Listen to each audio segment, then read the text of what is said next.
Hello, everyone. Thank you for coming to one of our trainings. We appreciate your attendance here today. If you have any questions, just please ask. This training is going to be about differential reinforcement.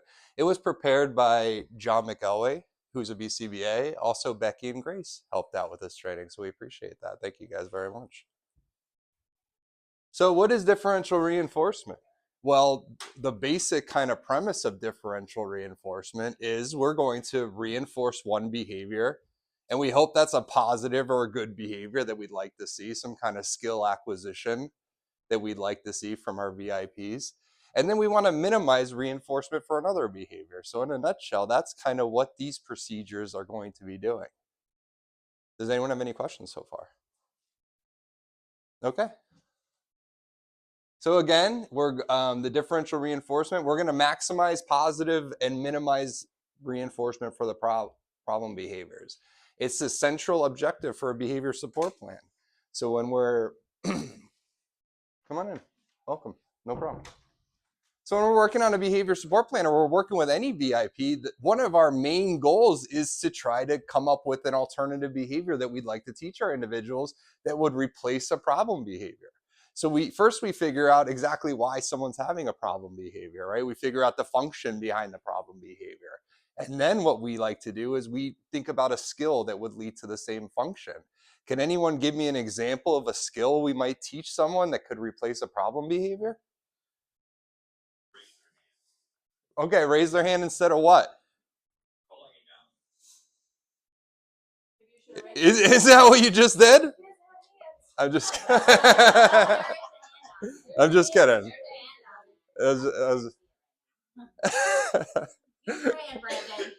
Yeah, exactly. So someone's calling out in class, right? So we teach that young learner to raise their hand to get the teacher's attention, a pretty common thing that could happen in the classroom. What's another example? Maybe focused on our individuals. Okay, yeah. So someone's kicking to get attention. We would teach them to tap someone on their shoulder as a man for attention, or we want that person's attention. We might teach them that. What's another way? What was it? I am. I am looking for something because what do we like to teach our people? What do we like to teach them to do? What was it? Patience, waiting. Yes, of course, definitely. But what else? Okay, respected others' boundaries, yes. But what's a great way that we could get stuff that we desire, that we have the skills to do?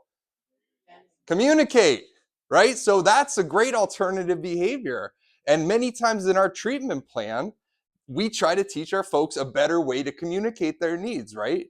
Whether it's through vocal communication, whether it's through using a PECS, picture exchange communication, whether it's through sign language, we are trying to teach our individuals a better way to gain access to what they desire.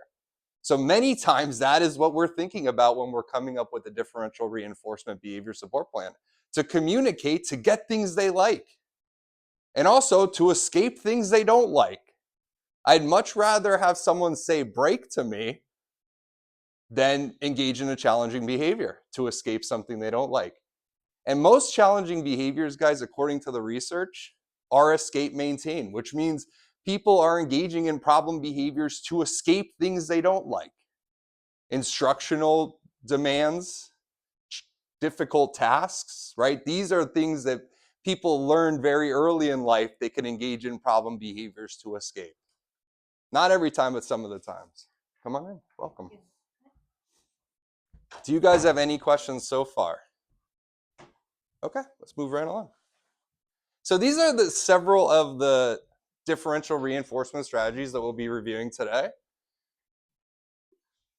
We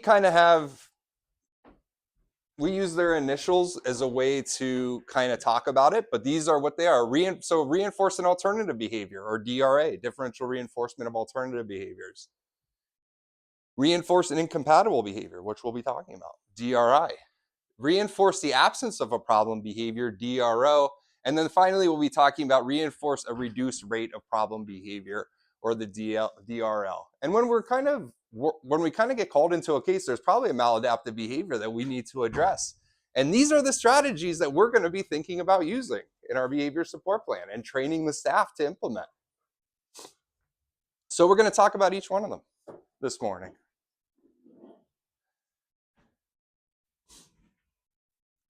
So we're going to talk about, there's a typo on this slide. Differential reinforcement of incompatible behaviors. And that's actually the DRI. I'm not sure that it says DRA there, but that's the typo. This is the DRI. And the idea, let me just read it quick. Okay, no, the typo is the incompatible. It is supposed to be the DRA. I don't know how we didn't notice that the first time we did it. That's the problem with Teams, right? Okay, so this is the DRA. Ignore that incompatible. I'm sorry about the mix-up there. So this is exactly what we've been talking about this whole time so far. We're going to reinforce a desired behavior. When someone uses their communication to gain access to Twinkies, I'm going to give them Twinkies, right? That is a great thing to reinforce instead of having a problem behavior to gain access to Twinkies, right? So I'm going to reinforce this new behavior that I'm teaching them. I'm going to minimize reinforcement for the problem behavior. If they have a problem behavior, maybe I don't for Twinkies. Maybe I give them a quarter slice of Twinkie, right? Maybe I don't give them the full Twinkie unless they kind of communicate that the right way that they would like a Twinkie. And that could be one way that we might implement a plan. And density of reinforcement favors the alternative. So that's exactly what I was telling you guys, that, hey, when someone makes a request the appropriate way, I'm going to dish out the reinforcement. I'm going to dish out the fun. I'm going to dish out and use my relationship with that person to really provide a strong level of reinforcement for that alternative behavior, the one we're trying to teach. And think about it this way: if we were working on a problem, if we were engaged with a choice, and we can engage in one behavior to receive $1 or another behavior to receive $100, which behavior are you going to do? Right? And that is the idea from the DRA. We want that alternative behavior that we're teaching to lead to a huge amount of reinforcement. And the problem behavior only leads to a minor amount of reinforcement, perhaps. Maximize reinforcement for the desired behavior, minimize reinforcement for the problem behavior.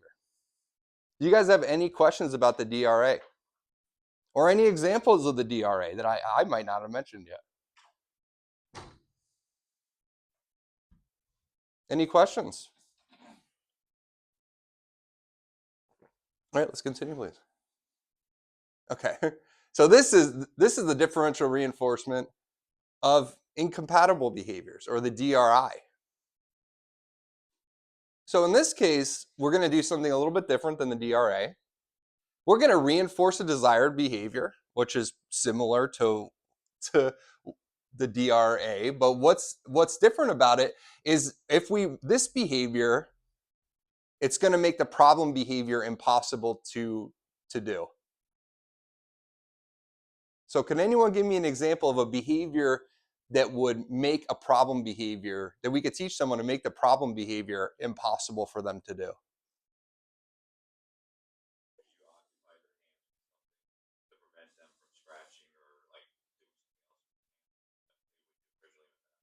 Yeah, I love that example, right? So we have an individual that's scratching, right? And we might keep their hands busy. We might keep their hands occupied with maybe a fidget toys, maybe with the Pop-It toys, something like that, maybe playing a game of cards. And we're going to reinforce that behavior because we know if they're doing this, it's going to make the problem behavior impossible to do, right? And I think we do something like this with one of our VIPs on the floor.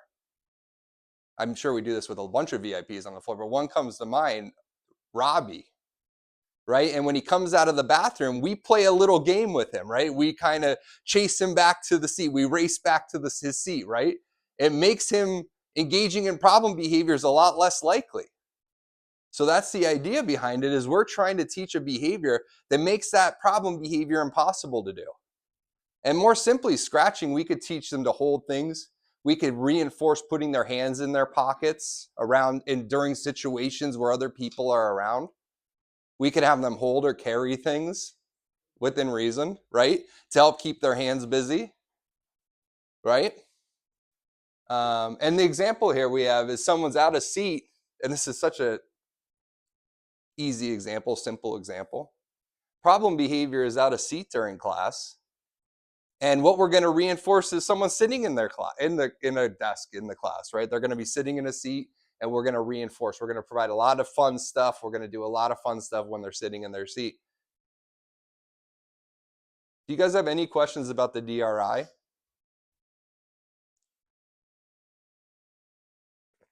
All right. So these are the two best practices for our ABA strategies when we're thinking about differential reinforcement. The DRA and the DRI, alternative and also incompatible. It's the best practice. Select a desired behavior that's easy. So when we're teaching that alternative behavior, I don't want to come up with the complex alternative behavior or incompatible behavior. I want the alternative behavior that I'm teaching to be as least effortful as possible for our VIPs. So I'm going to consider their abilities. I'm going to consider what they could do already as a way to build upon this alternative behavior. I'm not going to choose a behavior to teach them that's out of their wheelhouse. Because if I do, it's going to cause the behavior to be super effortful. The problem behavior is easier. The problem behavior to engage in might be less effort than this alternative behavior we're teaching. So we want the least response effort possible when we're teaching this alternative or incompatible behavior. If possible, select the desired behavior that's presently in the VIP skill set, right? Like we said, reinforce immediately and consistency at the onset. So when you see the behavior you're teaching, reinforce, give that positive praise, positive affirmations, point out the behavior that you like to see. And we'll talk about that in another training, our effective reinforcement strategies. So this is the DRA and the DRI. Do you guys have any questions about it so far? And guys, so we want to choose a behavior that's least effortful. But like I said, we want our consequence for the alternative behavior to be the maximum reinforcement. When they ask for that break, I'm going to give them the best break they've ever had. Right? When they ask for orange Gatorade, I'm going to make sure they have the best orange Gatorade possible when they use that alternative behavior. And how can we do that? How can we make orange Gatorade that much better? Do you guys think of anyone? Okay. Yes. Okay. We could water it down. I was thinking about trying to make that orange Gatorade better. Put it in a very vibrant cup and decorate it and make it a big deal. Yeah, I love that. I love personalizing that cup, that chalice we might get for them. That's a great idea. I mean, how about a more simple idea? Put it in the fridge. Ooh, chilled orange Gatorade. I was thinking that crushed ice game. Yeah. Right? That's good. I like that. I mean, and everyone likes different things, but that crushed ice is pretty good ice to put in when they request that orange Gatorade. So do you guys see what I'm putting down? That when they use that alternative skill that we're trying to teach, we're going to dish out the fun. We're going to dish out the reinforcement. We're going to make that so much better. We're going to make that $100 bill. Because in the future, our folks are going to be much more likely to engage in that alternative behavior because it leads to such better reinforcement than when they use a problem behavior. Okay? Any questions so far? Anything to add? Anything I missed? Okay. So this is kind of where differential reinforcement got its origins. And this procedure is the DRO, differential reinforcement of other behaviors. And it's the oldest of all the differential reinforcement strategies. I got criticized by mentioning that it was used a lot in prison systems originally. Right? But that's where it's got its origins. And the idea behind this is we're going to reinforce the absence of a problem behavior. So, hey, you don't, and this is in the prison, of course. Hey, you don't join that gang, right? You're getting an extra extra money at the commissary, right? Or the market or whatever. Hey, you don't shake someone in the hallway, right? We're going to give you an extra phone call. We're going to give you something that you desire, something that you really enjoy. And this is kind of where our other strategies kind of had its basis. DRO is whole session, which means the whole time they have to be absent of this problem behavior. Well, that's one of them, DRO whole session. There's DRO interval, and we would reset the interval if problem behavior occurs. We have fixed time DRO, variable time interval. Okay, and we have a bunch of different types of DROs we could use. Can anyone think of a problem with the DRO?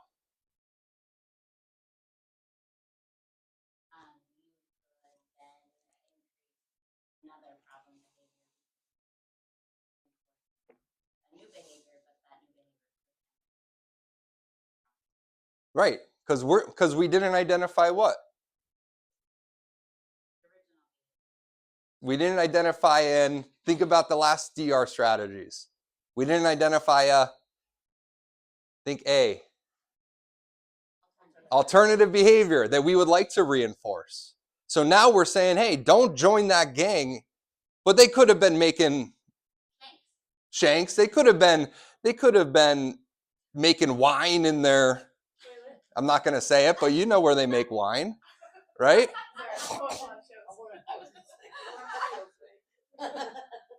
And then we're going to provide this reinforcement, and they could be engaging in another problem behavior at that time, like Becky mentioned, right? So not a great strategy, not a great strategy.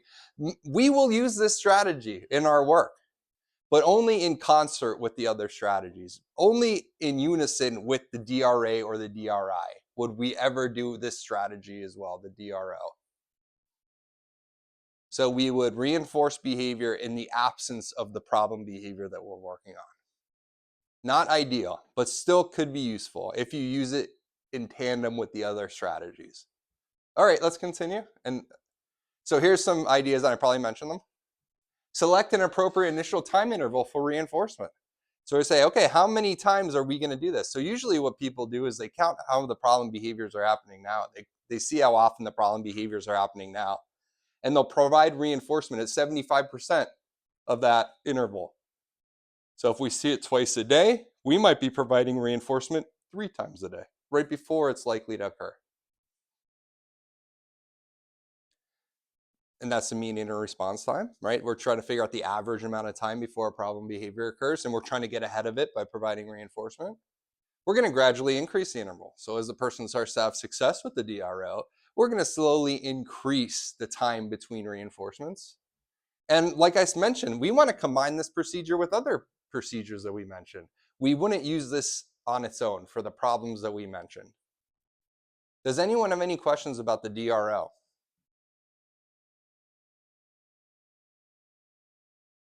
So this is differential reinforcement of low rate behaviors.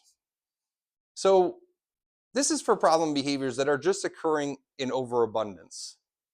So we have a problem behavior that's not necessarily a bad behavior on its own, but a behavior that's occurring too often. Can anyone think of a behavior that we would want to reduce but not eliminate with our work with VIPs? Go, I love that. Great example. Yeah, going into the kitchen, where it's like, hey, this isn't a bad behavior. We don't want to stop this person from going into the kitchen, but we want to lower how often this is happening. So we might, well, go ahead. No, go ahead. Asking questions. We all get sick of Bradley asking questions, but we never want to stop Bradley from being able to ask. Yeah, we want him to talk. Maybe not meeting material, but I have something about Bradley that I have been trying since I've had him. Every time I have him, I have a sheet of what he says every day, and I have him read it when he asks the question. Exactly. Actually, that was the plan in the very beginning. Yeah. Nice, very cool. Great job. Nice job, yeah. So exactly. So we have these behaviors that might, what's a common one in classrooms? Yeah, ask it to go to the bathroom. Everyone has to check out the bathroom. Everyone does, it's a great escape. It's a great escape, in that class, when you want that break, ask to use the bathroom. Especially like I feel like it happens all the time in specials, right? Like that music class is like gym class. Gym class for like some people. I like gym. I feel like for running the mile, running the half mile, I always went to the bathroom. Yeah, like half the class is in the bathroom. I always forgot my gym clothes that day. You wouldn't forget your gym clothes. They could have been in the car, but I definitely didn't bring them with the school. That's for sure. Yeah, and you know we then, but we wouldn't want to eliminate asking to go to the bathroom with our VIPs or anyone, right? That's a good behavior. That's an excellent behavior that we would want to make sure someone has in their wheelhouse.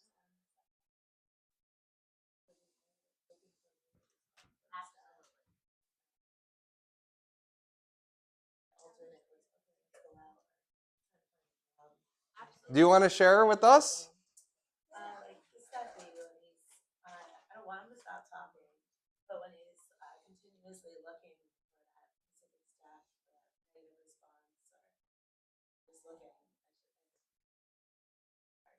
I don't know. Right. My alternate would just be like, okay, let's look for a job or go out into the community.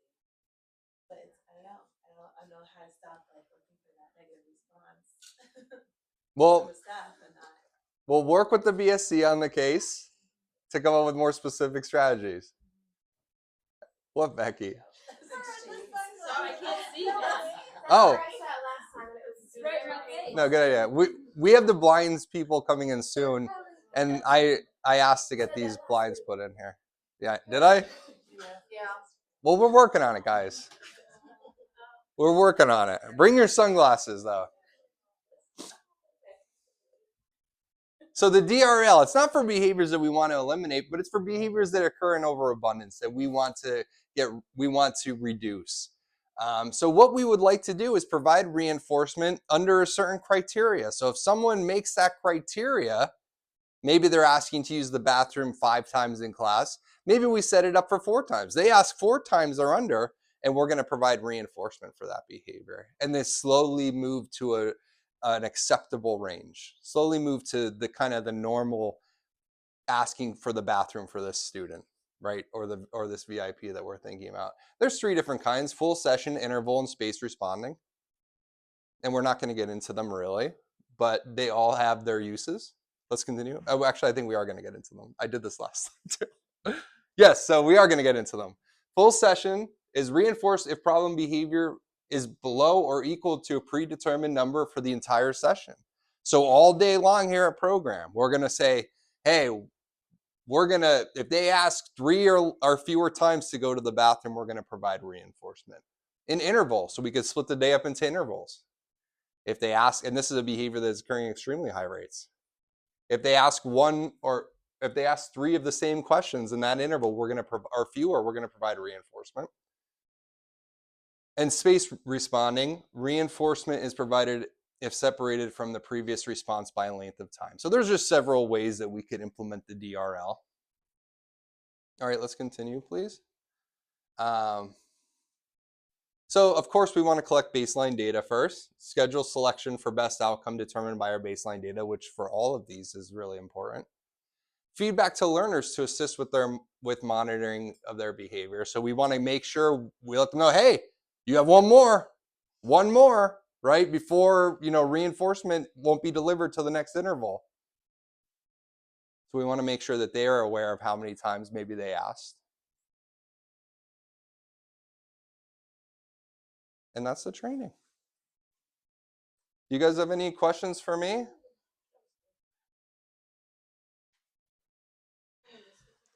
That was good. How do we do it? Yeah. Well, that's a specific strategy for someone. Talk to your BSC. Oh. Is that bad? Is that you guys don't like that? Well, no, I think talking to the BSC because it's based on individuals, the BSC would have the best answer for them. Yeah, and I don't have We're not scary. everything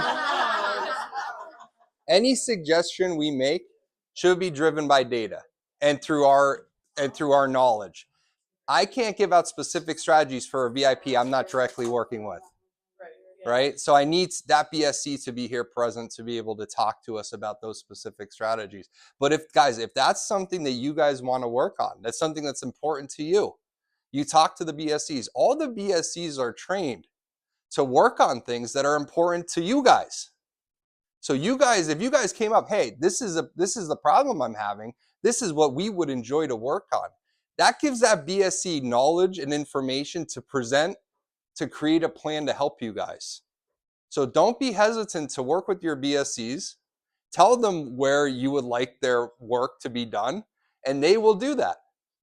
They are all trained to do that. We do not dictate what should work on in a perfect world. We get that information from you guys and from their parents or their caretakers. We want to work on things that are important to the team. So have those conversations. Let them know about the kitchen.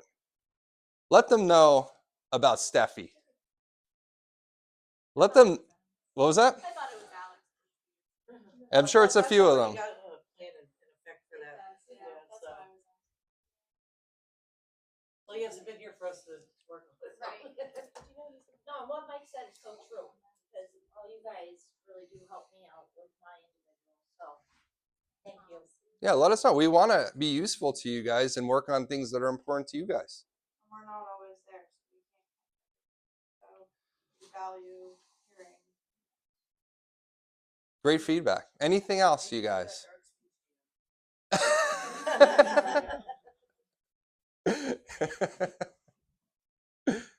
Anything else? Great question, great input. Appreciate that. Anything else? The sign-in sheet. Over here, on this desk. Yeah. Oh, no, this isn't. Oh, no, this